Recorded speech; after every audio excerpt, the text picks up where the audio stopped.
गया।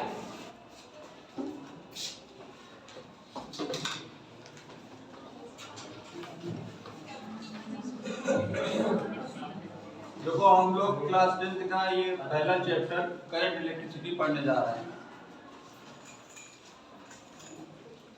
Current electricity पढ़ने से पहले कुछ थोड़े बहुत इंपॉर्टेंट पॉइंट्स हैं, पहले हम लोग वो डिस्कस कर लें, फिर करंट पे आते हैं हम लोग। सबसे पहली चीज हम लोग पढ़ चुके हैं कि मेटल नॉन मेटल के बारे में। देखो मेटल में लास्ट ऑर्बिट में कितने इलेक्ट्रॉन होते हैं? 1 2 और 3। ये मेटल में इलेक्ट्रॉन्स होते हैं। लास्ट ऑर्बिट में एक होगा, 2 होंगे या 3 होंगे। अगर हम नॉन मेटल की बात करें, नॉन मेटल में लास्ट ऑर्बिट 4 5 4 5 6 और 7 इलेक्ट्रॉन हो सकते हैं। फिर हमारे नेचर में नोबल गैसेस पाई जाती है। नोबल गैसेस की लास्ट ऑर्बिट या तो फुल कंप्लीट होती है या फिर 8 इलेक्ट्रॉन्स होते हैं। ठीक है, last orbit full last orbit और इट कंटेन 8 इलेक्ट्रॉन्स, या 8 इलेक्ट्रॉन्स होंगे या वो ऑर्बिट पूरी तरीके से फुल होगी, वो नोबल गैसेस होती है। ये इलेक्ट्रॉन्स एटम के चारों तरफ अपनी अपनी ऑर्बिट में रिवॉल्व करते हैं। Electrons revolve around the nucleus in their own orbits. इन इलेक्ट्रॉन्स के पास दोनों एनर्जी होती है, हमने पढ़ाया था, kinetic energy as well as they have potential energy.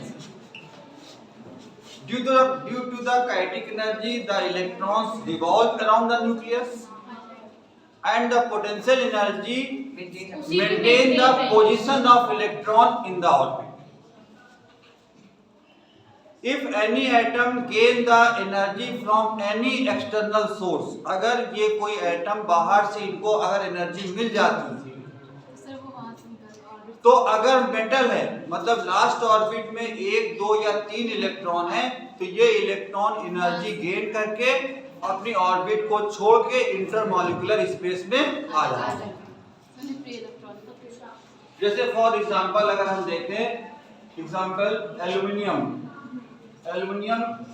का एटॉमिक नंबर 13, कॉन्फ़िगरेशन 2,8,3। अब इसकी अगर स्ट्रक्चर हम बनाएं तो ये न्यूक्लियस हो गया, first orbit, second and third orbit. First orbit में 2 इलेक्ट्रॉन 8 एंड लास्ट ऑर्बिट में 3 इलेक्ट्रॉन। ये इलेक्ट्रॉन इस ऑर्बिट में रिवॉल्व कर रहे हैं और इनको एनर्जी मिली, तो ये तीनों इलेक्ट्रॉन ऑर्बिट से बाहर आ गए और ये इंटरमॉलिक्यूलर स्पेस में वाइब्रेट करने लगते हैं। ये जो इलेक्ट्रॉन बाहर निकल के ऑर्बिट को छोड़ के बाहर निकल के आ गए, जिनका नाम रखा गया फ्री इलेक्ट्रॉन। इनका नाम है, they are known as free electrons. अभी हम लिखवाएंगे सब, पहले समझ लो, ये फ्री इलेक्ट्रॉन्स हैं। नॉन मेटल में लास्ट ऑर्बिट में 4 5 6 7 इलेक्ट्रॉन है, क्योंकि नंबर ऑफ एटम बहुत ज्यादा होती है, मिलियंस ऑफ द एटम्स होते हैं। तो अगर लास्ट ऑर्बिट में 4 5 6 या 7 इलेक्ट्रॉन्स हैं, तो ये इतनी एनर्जी भी देना पॉसिबल नहीं है कि ये लोग बाहर आ सके।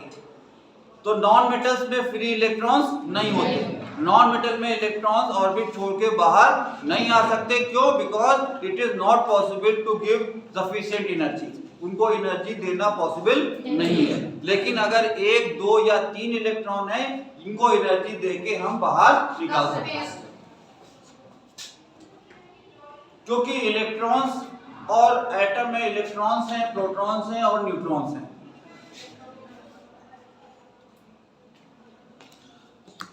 समझे ना ध्यान से भी डालिए। फिर आज हम इलेक्ट्रिक करंट पे आएंगे, ठीक है, आज हम इलेक्ट्रिक करंट पे आएंगे। अब देखो ये एटम है। एटम में तुमको 3 तरह के पार्टिकल्स पढ़ाएंगे। Electron,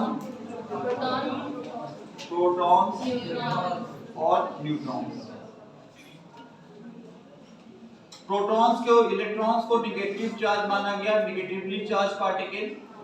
protons are positively charge particle and neutrons are. Electron और प्रोटॉन को चार्ज पार्टिकल कहा गया। क्यों? Because they have ability to apply force. ये फोर्स लगाने की क्षमता रखते हैं। एक इलेक्ट्रॉन दूसरे इलेक्ट्रॉन पे फोर्स लगाएगा, एक प्रोटॉन दूसरे प्रोटॉन पे फोर्स लगाएगा। तो जब इलेक्ट्रॉन को जब पास में लाया गया तो रिपल्सन हुआ। प्रोटॉन को पास में लाया गया, रिपल्सन हुआ। लेकिन जब अगर हमने इलेक्ट्रॉन और प्रोटॉन को पास में लाए तो अट्रैक्शन हुआ। यहां से ये बात डिसाइड हुई कि चार्जेस 2 टाइप के होते हैं। एक चार्ज वो जो इलेक्ट्रॉन के ऊपर था, एक चार्ज वो जो प्रोटॉन। दोनों का नेचर अलग अलग है। साइंटिस्ट लोगों ने नाम रख दिए, कहने लगे भैया इलेक्ट्रॉन को नेगेटिव मान लिया जाए, प्रोटॉन को पॉजिटिव मान लिया जाए। वहां माना क्या था, आज तक हम लोग मान रहे हैं और यही फिजिक्स में पढ़ा जाता है।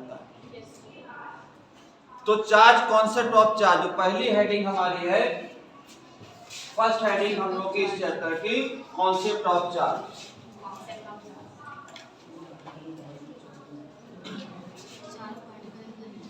देखो हमने लिखा रखा है तुम लोगों को, the particles which have ability to apply force on other particle. The particles which have ability, the particles which have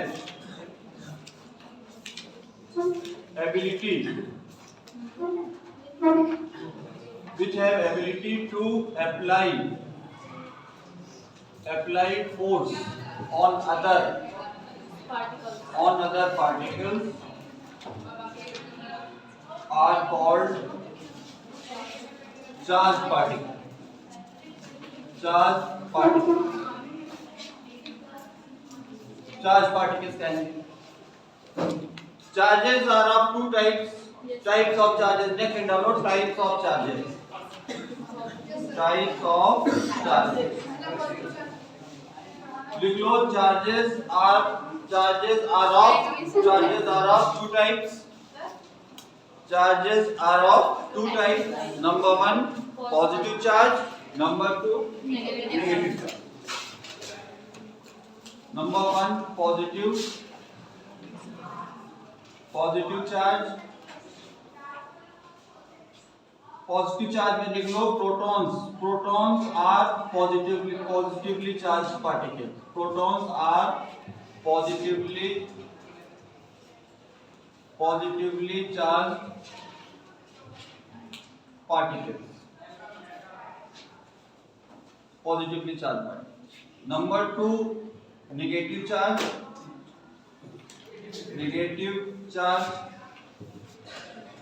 इसमें डैश करके लिख लो, electrons are negatively charged particles.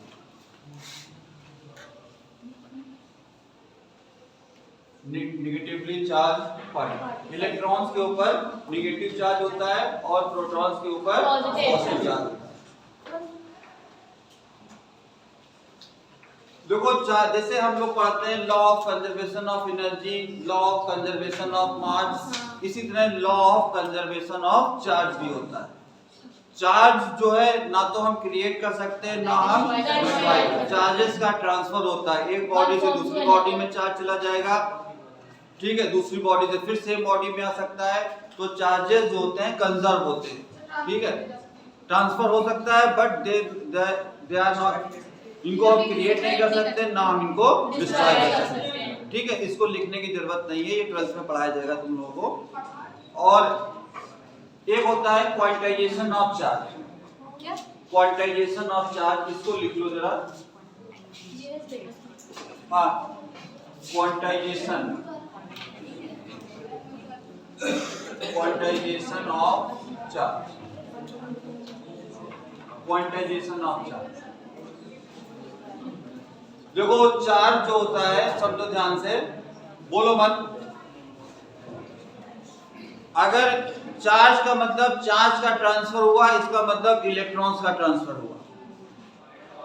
क्योंकि एटम की अगर हम स्ट्रक्चर की बात कर रहे हैं तो एटम के अंदर प्रोटॉन्स कहाँ पे होते हैं? न्यूक्लियस के अंदर। तो प्रोटॉन्स का कभी ट्रांसफर नहीं हो सकता, इलेक्ट्रॉन का ही ट्रांसफर होता है, क्योंकि ये एटम के बाहर होते हैं और रिवॉल्व करते हैं। इनको एनर्जी देके हम बाहर भी कर सकते हैं। तो ये एक बॉडी से दूसरी बॉडी में इलेक्ट्रॉन्स का ट्रांसफर हो सकता है। तो जब भी एक बॉडी से दूसरी बॉडी में इलेक्ट्रॉन जाएगा, it always transfer in a whole number. एक इलेक्ट्रॉन जाएगा, 2 जाएगा, 3 जाएगा, 4 जाएगा। कभी ऐसा नहीं सुनोगे कि सर 2.5 इलेक्ट्रॉन चला गया, कल 3.5 इलेक्ट्रॉन चला गया। 3.5 वाला चक्कर नहीं है बाबूजी। या तो 1 जाएगा, या 2 जाएगा, या 4 जाएंगे, 5। हमेशा एक होल नंबर में ट्रांसफर होता है। This is known as quantization of charge. लिखिए लिखो इसमें, the transfer of electron from one atom to another. The transfer of electron from one atom to one atom या one body to another body, one body to another body, comma always in whole number, always in whole number, like 1 2 3 dot dot dot.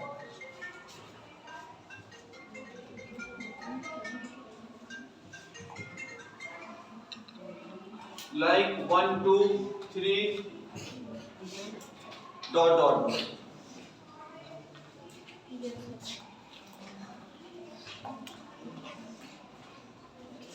देखो electrons के ऊपर charge को एक scientist थे मिलिकेंस। मिलिकेंस ने electron के ऊपर कितना चार्ज होता है, क्वांटिटी ऑफ चार्ज को कैलकुलेट किया था एक एक्सपेरिमेंट से। वो एक्सपेरिमेंट हम लोग 12th में पढ़ेंगे। यहाँ पे तुम इतना समझ दो कि इलेक्ट्रॉन के ऊपर कितना चार्ज होता है।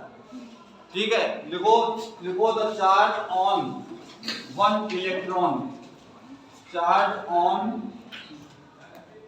One electron is equal to 1-1.6 into 10 to the power minus 19 coulomb. ठीक है, तो दिस वैल्यू लिख लो यहाँ पे स्टार बना के। This value was calculated by मिलिकेंस। ये वैल्यू मिलिकेंस ने कैलकुलेट की थी, एक साइंटिस्ट का नाम है। और कूलम ने चार्जेस पे, बहुत सारे चार्जेस पे लॉज दिए। कूलम के कई लॉज हम लोग क्लास 12 में पढ़ेंगे, तो इसलिए उनके नाम पे चार्ज की जो एसआई यूनिट है वो क्या रख दी गई? Coulomb. SI unit of charge, SI unit of charge is coulomb. SI unit charge की क्या रख दी गई? कूलम रख दी गई। कूलम भी साइंटिस्ट का नाम है।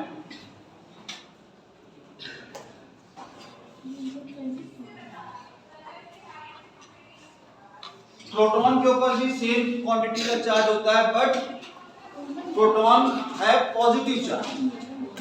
दो सेम वैल्यू होती है, but plus 1.6 into 10 to the power minus 19 coulomb. लिख लो charge on proton, charge on proton is also equal to plus 1.6 into 10 to the power minus 19 coulomb. Proton के ऊपर प्लस का 1.6 into 10 to the power minus 19 coulomb charge होता है। Charge की SI unit मैंने बताई कूलम, साइंटिस्ट के नाम पे रखी गई है कूलम। कूलम ने चार्ज पे बहुत सारे लॉज दिए थे जो कि हम लोग क्लास 12 में पढ़ेंगे। यहाँ 10th में कूलम्स लॉ नहीं है, कूलम्स लॉ 12th में पढ़ेंगे हम लोग।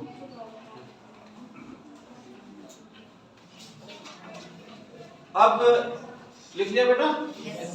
अब हम लोग पहले मटेरियल का क्लासिफिकेशन पढ़ लेते हैं। हमारे नेचर में 3 तरह के मटेरियल मिलते हैं, एक कंडक्टर, एक इंसुलेटर और एक होते हैं सेमीकंडक्टर। ठीक, कंडक्टर, इंसुलेटर एंड सेमीकंडक्टर। तो सेमीकंडक्टर्स को हम लोग क्लास 12 में पढ़ेंगे, यहाँ पे कंडक्टर एंड इंसुलेटर। लेकिन हम अभी लिखवाएंगे, लिखो क्लासिफिकेशन ऑफ मटेरियल, डालो heading classification of material.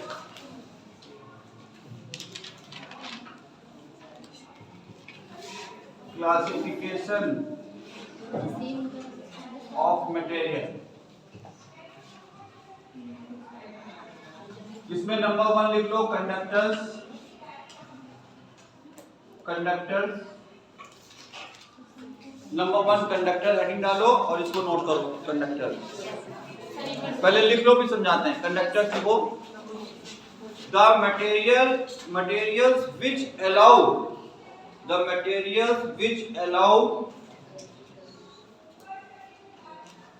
materials which allow to flow charge through them,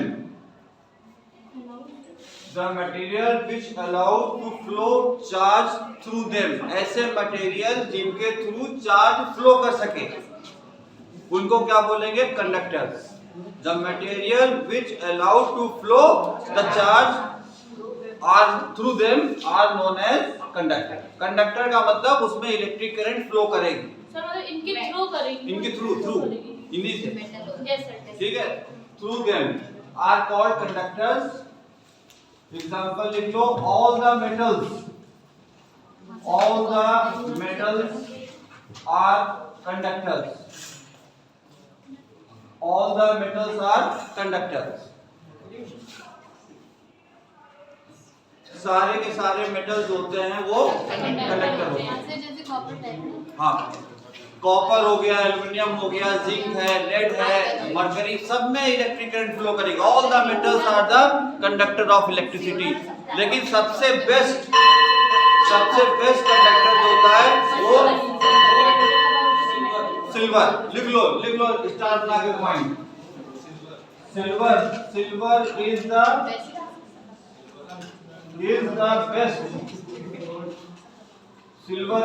best conductor of electricity.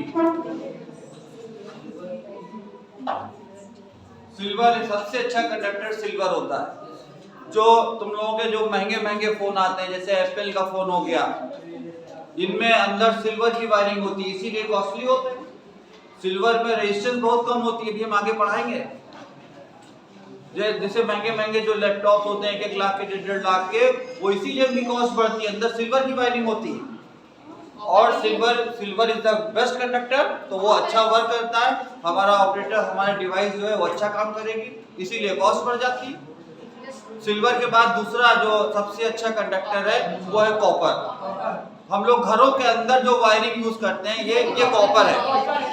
और जो बाहर बहुत लंबे वायर इस्तेमाल होते हैं, अगर कॉपर के लगाए या सिल्वर के लगाए तो बहुत कॉस्ट बढ़ जाएगी, तो वो वहाँ एल्युमिनियम यूज होता है। चुप रहो भाई। तो बाहर एल्युमिनियम यूज होता है, घरों के अंदर कॉपर भी एक अच्छा कंडक्टर है। सिल्वर के बाद कॉपर का ही नंबर है, ठीक है। बाकी और सारे फ्री मेटल भी कंडक्टर है। अगर हम नॉन मेटल की बात करें तो सारे नॉन मेटल जो होते हैं इंसुलेटर, मतलब they do not allow to flow charge through them. But एक ऐसा नॉन मेटल है जो इलेक्ट्रिसिटी कंडक्ट करता है, and this is graphite. Graphite एक ऐसा नॉन मेटल है जो कि एक अच्छा कंडक्टर होता है, जिसमें से इलेक्ट्रिक करंट पास होती है, ठीक है। नहीं, ग्रेफाइट भी एक गुड कंडक्टर है। लिख लो graphite is only a non metal. लिखो graphite is only A non-metal graphite is only a non-metal which allow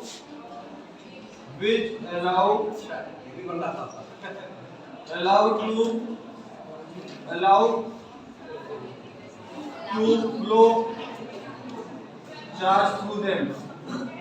That is it is good conductor of electricity.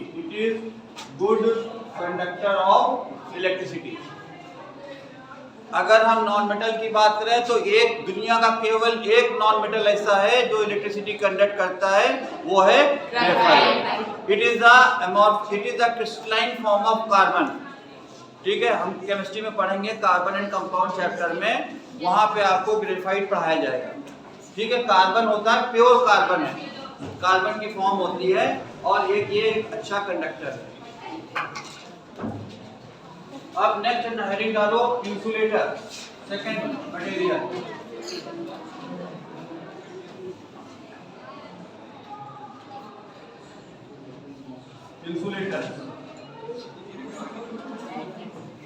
Insulator में लोगो जस्ट सपोज लिख लो the material which do not allow, लिखो insulators में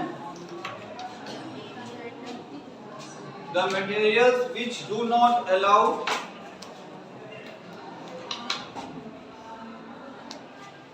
insulators, the materials which do not allow to pass charge through them. The materials which do not allow to pass charge through them are known as insulators.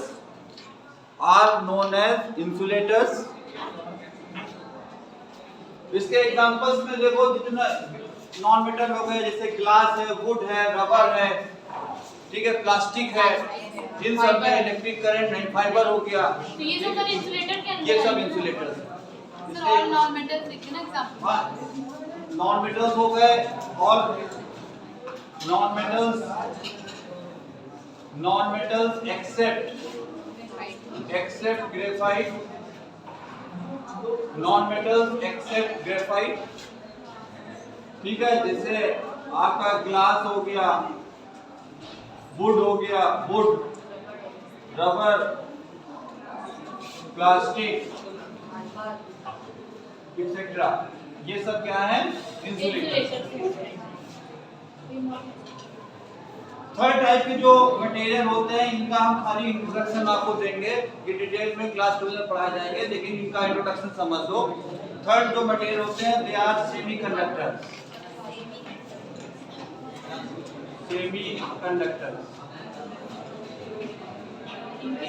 देखो बेटा, ये जो semiconductors होते हैं actual में ये नॉन मेटल होते हैं. तो नॉन मेटल मैंने पढ़ाया तुमको कि ये इंसुलेटर होते हैं, पढ़ाया, होते भी इंसुलेटर ग्रेफाइट को छोड़ के. लेकिन कुछ ऐसे नॉन मेटल हैं जैसे सिलिकॉन हो गया, सिलिकॉन है या जर्मेनियम है, इनको हम लोग कुछ मॉडिफिकेशन करके मॉडिफाई कर देते हैं और तब ये इलेक्ट्रिक करंट अलाउ कर देते हैं. मतलब at certain condition they allow to pass electric current through them. तो ये एक अच्छी चीज है कि हमारा मन होगा तो इनसे करंट जाएगी, हमारा मन है तो करंट नहीं जाएगी. यहां मर्जी चलेगी बाबूजी. ये सेमीकंडक्टर्स होते हैं. ठीक है, और ये जितनी भी हमारी इलेक्ट्रॉनिक डिवाइसेस हैं जैसे लैपटॉप हो गया, मोबाइल हो गया, इन सब में सेमीकंडक्टर्स यूज होते हैं कि करंट यहाँ अपनी इच्छा से चलेगी. कुछ कंडीशंस हम लोग लगा देते हैं तब ये करंट फ्लो होने लगती है, और हम कंडीशन हटा लेंगे करंट फ्लो करना बंद. तो लिखिए सेमीकंडक्टर्स में लिख लो, they are non metals. They are non-metals like silicon, germanium. They are non-metals like silicon, germanium. They are non-metal like silicon, germanium, they allow the electric current pass through them. they allow the electric current pass through them at certain conditions. They allow to pass electric current through them at certain conditions. At certain conditions. At certain conditions. ठीक, तो ये तीन तरह के material हो गए। देखो मैंने तुम लोगों को क्या क्या पढ़ा दिया, चार्ज पढ़ा दिया, चार्ज का कॉन्सेप्ट बता दिया, फ्री इलेक्ट्रॉन्स पढ़ा दिए, चार्ज की यूनिट कूलम होती है, इलेक्ट्रॉन चार्ज पार्टिकल है, इलेक्ट्रॉन के ऊपर चार्ज कितना होता है -1.6 × 10⁻⁻90 कूलम। प्रोटॉन के ऊपर चार्ज प्लस का होता है, सेम क्वांटिटी है। क्वांटाइजेशन ऑफ चार्ज पढ़ाया, चार्जेस हमेशा एक होल नंबर में ट्रांसफर होते हैं, चार्जेस कंजर्व होते हैं, चार्ज को हम डिस्ट्रॉय भी नहीं कर सकते, ना क्रिएट कर सकते हैं, इनको हम ट्रांसफर कर सकते हैं from one body to another body. अब हम लोग इतने पॉइंट्स पढ़ चुके हैं, अब हम लोग भी प्रिपेयर हो चुके हैं इलेक्ट्रिक करंट पढ़ने के लिए। अब हम लोग चैप्टर जो मेरे चैप्टर का नाम है उसको अब हम लोग पढ़ने जा रहे हैं, इलेक्ट्रिक करंट। अब हेडिंग डालो इलेक्ट्रिक करंट।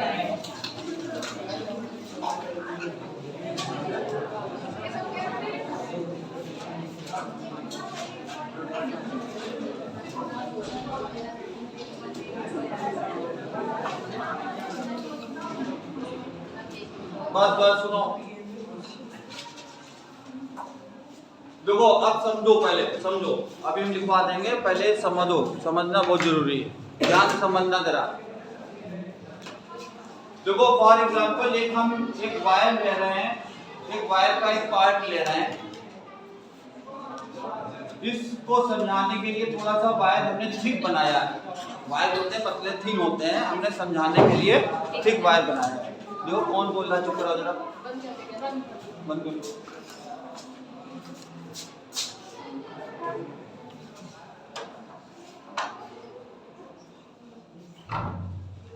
तो ये मैंने समझाने के लिए थिक बनाया है। सपोज करो हमने ये एक एल्युमिनियम का वायर लिया, एल्युमिनियम का वायर, इसमें मिलियंस ऑफ द एटम्स हो गए एल्युमिनियम, ठीक है। एटम क्या होता है, smallest unit of matter, matter atom से मिलकर बना होता है, एल्युमिनियम है, ये एल्युमिनियम के एटम से मिलकर बना। बहुत सारे एटम्स हैं एल्युमिनियम के, ये देखो हम 4-5 एटम्स बना रहे हैं।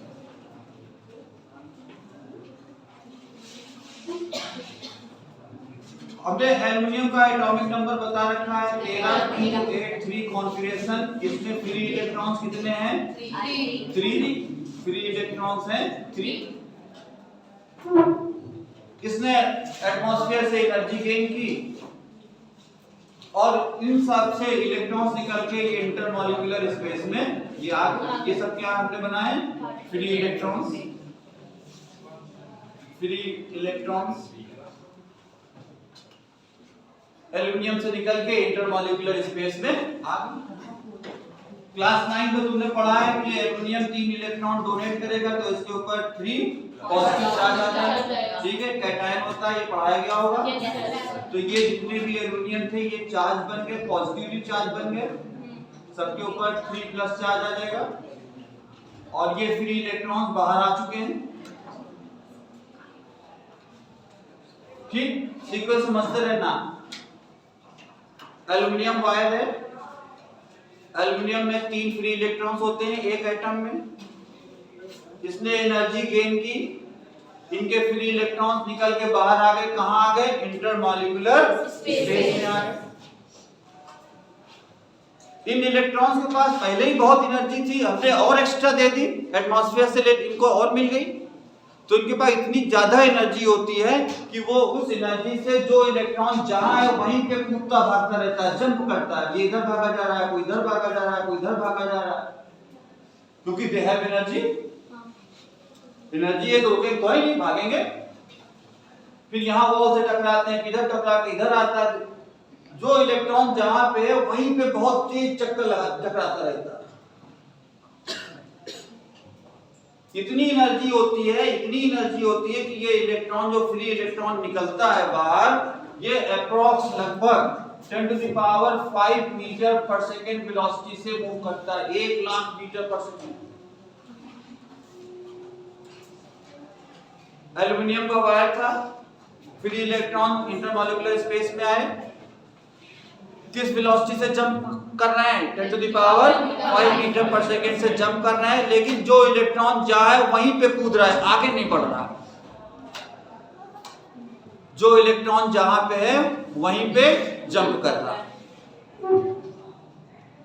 और electrons are the charge particle, हमने पढ़ाया। और जब मैंने एक एक्स्ट्रा एनर्जी दी इस वायर को, इस वायर को हमने एक बैटरी लगा दी। ये बैटरी का सिंबल होता है, हम आगे भी पढ़ाएंगे। सॉरी, ये पॉजिटिव बड़ी लाइन, छोटी लाइन निगेटिव, ठीक। ये स्विच का सिंबल होता है। इस वायर को मैंने और एनर्जी दी। कैसे दी? बैटरी लगा के और एनर्जी दी। तो इधर देखो हमने कौन सा जोड़ा है? पॉजिटिव। ये पॉजिटिव चार्ज यहाँ पे आया, हाँ सॉरी निगेटिव, निगेटिव हमने जोड़ा, निगेटिव चार्ज यहाँ पे आया। इलेक्ट्रॉन्स के पास भी कौन सा चार्ज है? नेगेटिव। नेगेटिव नेगेटिव क्या करता है? रिपेल करेगा। तो जो इलेक्ट्रॉन जहां भाग रहा था, जैसे ये इलेक्ट्रॉन इधर जा रहा था, ये मुड़ लेगा किधर? इधर कौन सा चार्ज है? पॉजिटिव। इलेक्ट्रॉन को क्या करेगा? अट्रैक्ट करेगा। ये इलेक्ट्रॉन इधर जा रहा था, ये मुड़ लिया पॉजिटिव। ये इधर जा रहे थे, ये मुड़ लिए। ये इलेक्ट्रॉन इधर आया, ये भी मुड़ लिया। सारे इलेक्ट्रॉन किधर आने लगे? सारे इलेक्ट्रॉन पॉजिटिव की तरफ मूव करने लगे। पहले क्या हो रहा था? इलेक्ट्रॉन, जो इलेक्ट्रॉन जहां था वहीं जंप कर रहा था। अब मैंने और एनर्जी दी, तो इलेक्ट्रॉन अब जंप करते करते आगे बढ़े, किधर? पॉजिटिव की तरफ। अब इलेक्ट्रॉन का ट्रांसफर मतलब फ्लो स्टार्ट हो गया। पहले चार्ज फ्लो नहीं कर रहा था, अब क्या हो रहा है? चार्ज फ्लो कर रहा है। इलेक्ट्रॉन फ्लो कर रहे हैं, इसका मतलब चार्ज फ्लो कर रहा है।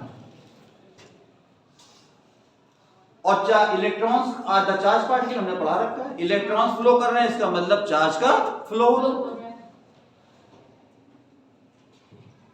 चार्ज जा रहा है। अब मैंने एक वायर का एक पर्टिकुलर ये प्लेस देखा, एक क्रॉस सेक्शन देखा। पूरे तार से नहीं मतलब, ना इधर से मतलब, ना इधर से मतलब, हम केवल यहां पे देख रहे हैं कि ना तार के इधर से मतलब, ना इधर से मतलब। यहां मेरे आंख के सामने जो तार है वहां पे मेरी नजर है, वहां पे मैंने देखा कि 10 सेकंड में 200 कूलम चार्ज चला गया। कितना चला गया? 10 सेकंड में 200 कूलम। यहां से तार के इस हिस्से से, यहां से हमने देखा 10 सेकंड में 200 कूलम चार्ज चला गया। बाकी चल तो रही है, काम तो चल ही रहा है, इलेक्ट्रॉन तो भाग रही है। लेकिन जहां मेरी नजर थी क्रॉस सेक्शन एरिया पे, वहां पे मैंने क्या देखा कि 10 सेकंड में 200 कूलम चार्ज निकला। तो बताओ 1 सेकंड में कितना निकला होगा? 200 coulomb divide by 10 second. Coulomb का मतलब क्या है? चार्ज और टाइम, चार्ज अपॉन टाइम, यही तो करंट होती है। किसी भी कंडक्टर के क्रॉस सेक्शन एरिया से 1 सेकंड में जितना चार्ज चला गया वही क्या कहलाता है? Electric current.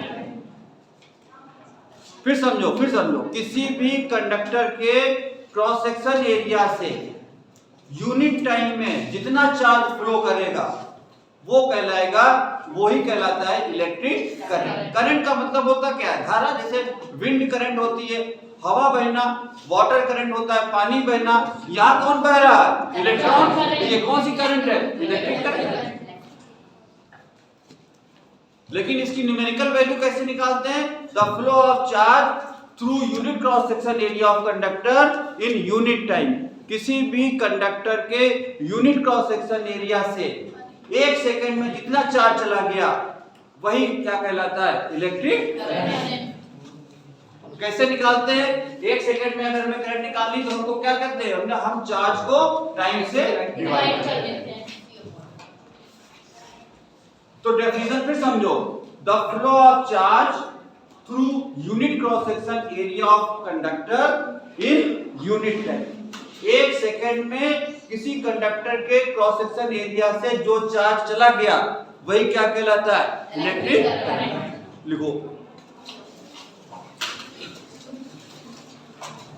लिखो द इलेक्ट्रिक करंट की डेफिनेशन लिखो।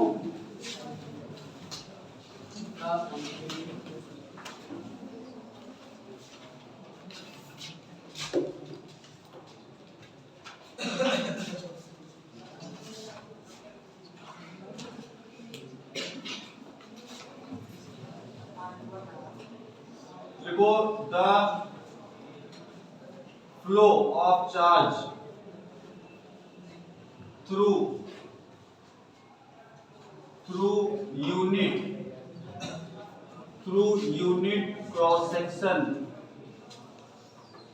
Unit cross section area of conductor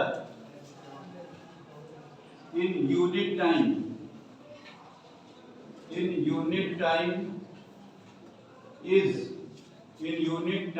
is known as electric current।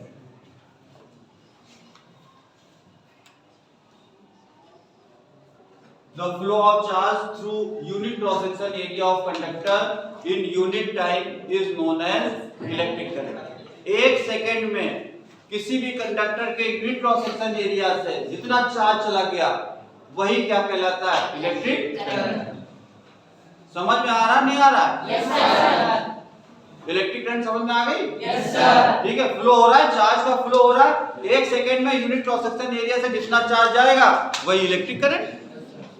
कैसे निकाला मैंने? चार्ज को टाइम से डिवाइड करके। इसको डिनोट करेंगे, it is denoted by I capital I से भी हम लोग डिनोट कर सकते हैं, कहीं कहीं किसी बुक्स में स्मॉल आई से भी किया जाता है। ठीक है, और इसका जो फॉर्मूला हुआ करंट का I equal to Q by T। I equal to क्या हुआ? Q by T। Q क्या है? चार्ज को डिनोट किया मैंने, where Q is charge and T is time, where Q is charge and T is time। Note कर लो। डिब्बे बंद करो इसको। It is a very important formula of current. ये इलेक्ट्रिसिटी का यहीं से बेस स्टार्ट होता है। This is the basic formula, यही पहला फॉर्मूला है इलेक्ट्रिक करंट का, और 12th में सिर्फ फिर यही पढ़ाया जाएगा electric current.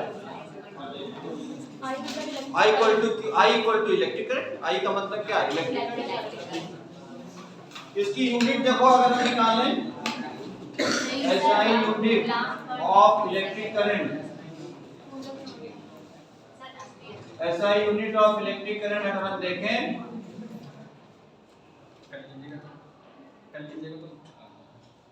Electric current unit देखें तो Q की जो यूनिट होती है वो कूलम होती है, और T की coulomb per second. Coulomb per second, Q की यूनिट कूलम, T की सेकेंड, कूलम पर सेकेंड। लेकिन एक साइंटिस्ट थे एम्पियर ने भी बहुत इंपॉर्टेंट लॉज दिए इलेक्ट्रिसिटी में, तो उनके नाम का सम्मान किया गया। कूलम पर सेकेंड को उनके नाम पे एम्पियर, करंट की यूनिट को क्या माना गया? एम्पियर माना गया। तो 1 coulomb per second is equal to 1 ampere. अगर पूरा नाम लिखेंगे तो स्मॉल लेटर में, यूनिट अगर साइंटिस्ट के नाम पे है तो उसको स्मॉल लेटर में लिखेंगे, अगर शॉर्ट में लिखना है तो कैपिटल के, शॉर्ट में लिखना है तो कैपिटल। नोट करो उसको जल्दी से, ठीक है। तो इलेक्ट्रिक करंट की डेफिनेशन समझ में आ गई? यूनिट, फॉर्मूला, ठीक है। तो सर अगर ऐसे कोई न्यूमेरिकल है इसमें इलेक्ट्रिक करंट की साइज में ए लगाएंगे एम्पियर कूलम पर सेकंड में भी करंट दी जा सकती है। देखो सीबीएसई का रूल है, सीबीएसई स्ट्रेट फॉरवर्ड क्वेश्चन नहीं करता। वहां पे आपको कूलम एम्पियर की जगह कूलम पर सेकंड छाप दिया उसने, तो तुम समझ जाना कि ये करंट दी गई है। और एम्पियर तो एम्पियर है ही, एम्पियर में तो करंट होती है, लेकिन कूलम पर सेकंड में भी दी जा सकती है। इसलिए मैंने दोनों यूनिट बताई हैं, कूलम पर सेकंड और कूलम पर सेकंड। 1 कूलम पर सेकंड को क्या माना गया? 1 एम्पियर। देखो इलेक्ट्रिक करंट है क्या? It is the flow of charge, charge flow कर रहा है, क्वांटिटी है, क्वांटिटी ऑफ चार्ज। और किसी भी क्वांटिटी की कभी कोई यूनिट, कभी कोई डायरेक्शन नहीं होती। तो इलेक्ट्रिक करंट हमारी कौन सी क्वांटिटी है? स्केलर की वेक्टर, स्केलर है, इसकी डायरेक्शन नहीं होती। इसको हम दिखाएंगे एरो से, एरो बनाएंगे कहीं कहीं पे, इलेक्ट्रिक करंट का फ्लो इधर हो रहा है, इधर हो रहा, तो वो चार्ज का फ्लो बता रहा, डायरेक्शन नहीं बता रहा। इसमें सिर्फ मैग्नीट्यूड होता है। हाँ, only it has only magnitude, it has no direction. तो लिख लो, स्टार बना के फाइंड लिखो, the electric current is a scalar quantity. The electric current is scalar quantity. It has no direction. Electric current is a scalar quantity. It has no direction. Electric current is a scalar quantity. It has no direction. It has only magnitude. इसकी value होती है, इसकी direction नहीं होती।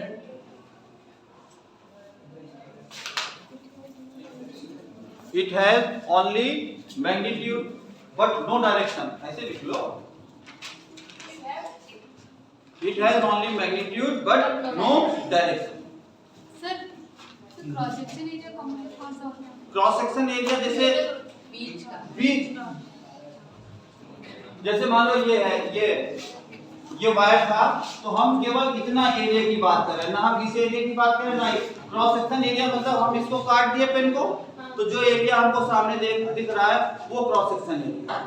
जैसे इस pen का cross section area क्या हुआ, ये इतना हिस्सा, इस एरिया से जितना करंट, जितना चार्ज पास किया 1 सेकंड में, वो क्या कहलाएगा? Electric current. जैसे एक पेन लो, जैसे मान लो ये कंडक्टर है, खाली मैंने यहां से देखा, जहां पे मैंने पेन से मार्क लगाया, यहां से जितना ये एरिया क्रॉस सेक्शन एरिया अंदर, मान लो इसका कट मान लो अंदर से, यहां से जितना चार्ज फ्लो किया 1 सेकंड में, वही क्या है? वही इलेक्ट्रिक करंट। ठीक? Yes sir.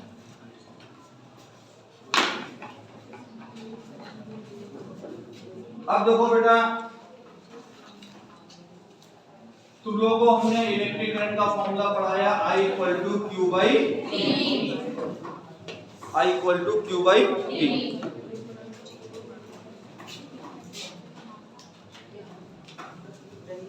ये फॉर्मूला पढ़ाया मैंने।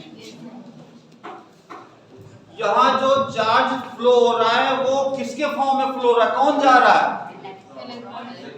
इलेक्ट्रॉन। हमेशा ध्यान रखना, कंडक्टर में चार्ज ले कौन जा रहा है? Electron, free electrons.